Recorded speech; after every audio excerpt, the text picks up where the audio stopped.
TV. It can happen back in the office, in the car on the way home, and you're actually figuring out what you're going to watch.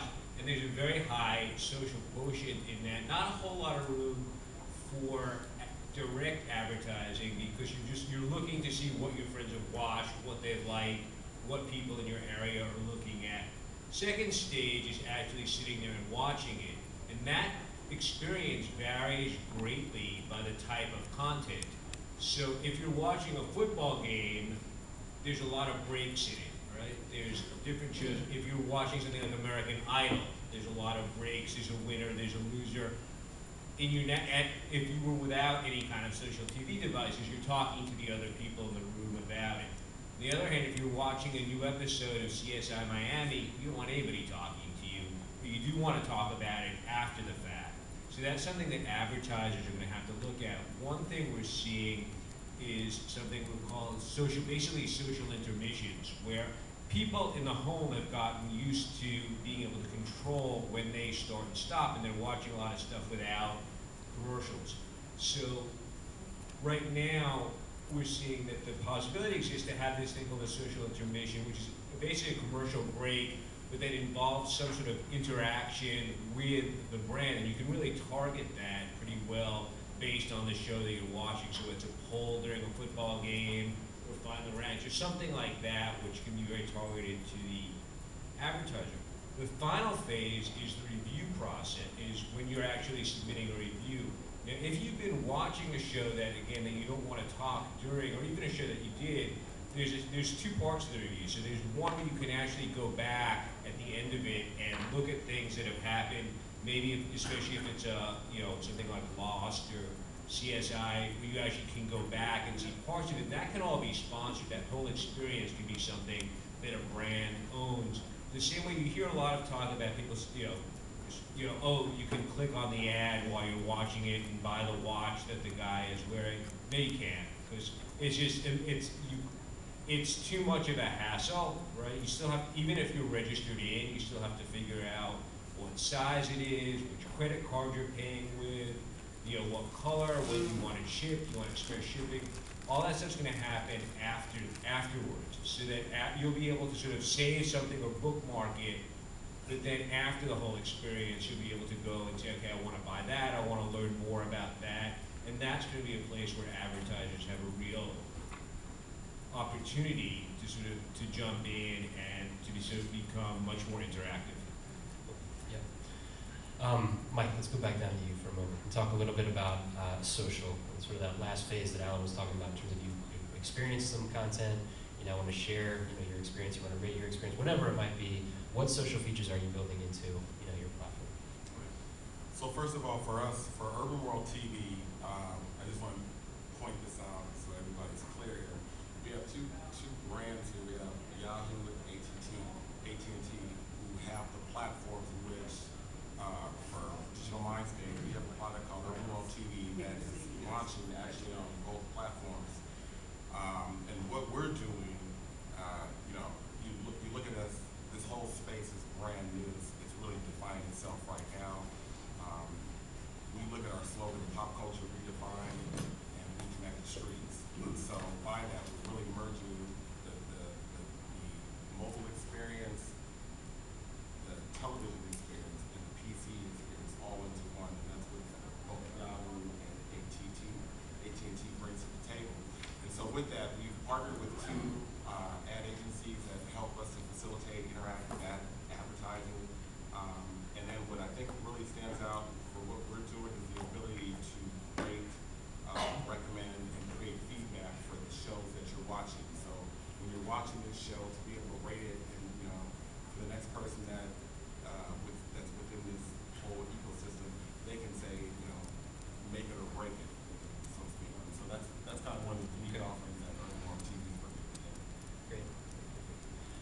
In terms of opportunities that are going to emerge within this sector, I was talking a little bit earlier about mobile, digital, and social, and how those variables, I think on the agency or even brand side have gotten us into a lot of trouble, so frequently just by not being able to define them or not being able to define specifically our role within them or whatever it might be, or the fact that we're in an age of convergence and everything, transcends every boundary as we've traditionally known it.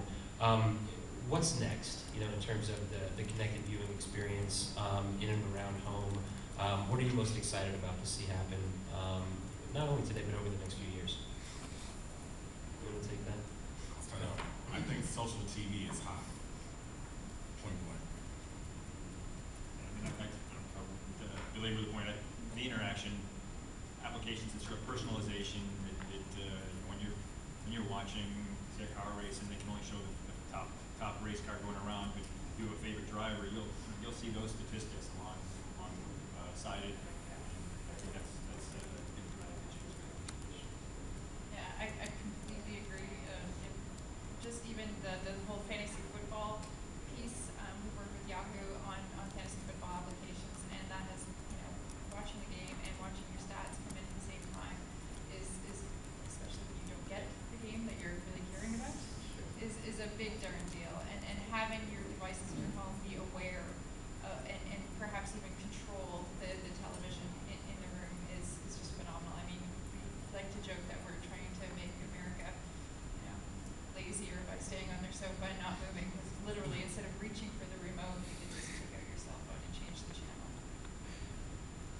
So we're still looking for that killer social TV app, because right now I can pull in from my social graph, or I can push out, and I can't, or I can use it as a remote, but I can't do everything. So in other words, the killer app is going to be something that pulls in from my Facebook and Twitter, tells me what my friends are watching. Then I see, oh, a lot of them are watching The Office right now. I'm going to click this button and it's going to change my TV. It's going to change the set-top box to that channel. Or if I'm not home, it's going to record it for me in one click. Nobody has sort of combined all that yet. And when that happens, it's going to be huge, because that's going to change everything. Cool. We have a few minutes left. I wanted to open up for questions. Anything from the audience? No? You guys want to add anything before you go? All set. Okay. Cool. Thank you guys very much. That was great. I'm sorry. Go ahead. That's okay. I think for Yahoo TV, you mentioned something about, I guess what I'm saying is, how would you distinguish the differences with TV apps, with what's on the TV screen, and with a companion app? Where are the strengths and where's the value for behavior and how the social activity may be engaged differently? Yeah, it's a you know we've had an SDK out for I don't know, a year and a half or 2 years, and people have been building applications. And you know, with today's applications, as of today, all the TVs that are out there, the consumer pushes a button, brings up the apps, and sort of launches them manually. Even there, we see really kind of, you can break it into two categories. There's the applications that are kind of used sort of as snacking, maybe during commercials or whatever you're not that interested, checking the weather, things like that. That maybe you check some news headlines. There's ones that are more consuming, I guess, that actually take over the TV. We have Amazon Video on Demand. Click into that and you actually go watch your movies. So you're already there's already kind of a variety in that, kind of in that vein. We go to this sidebar, so there's applications that sort of make sense, and they'll shrink down the picture, so you kind of do two things at once, check your Facebook and things like that.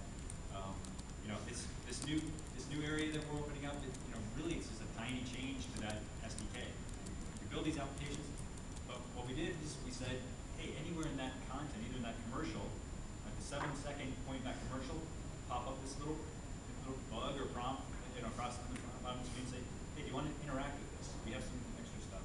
You'll click on that, or during a show, the network can select some content, or Yahoo will select some content to actually prompt for, and you click on it and you have those applications.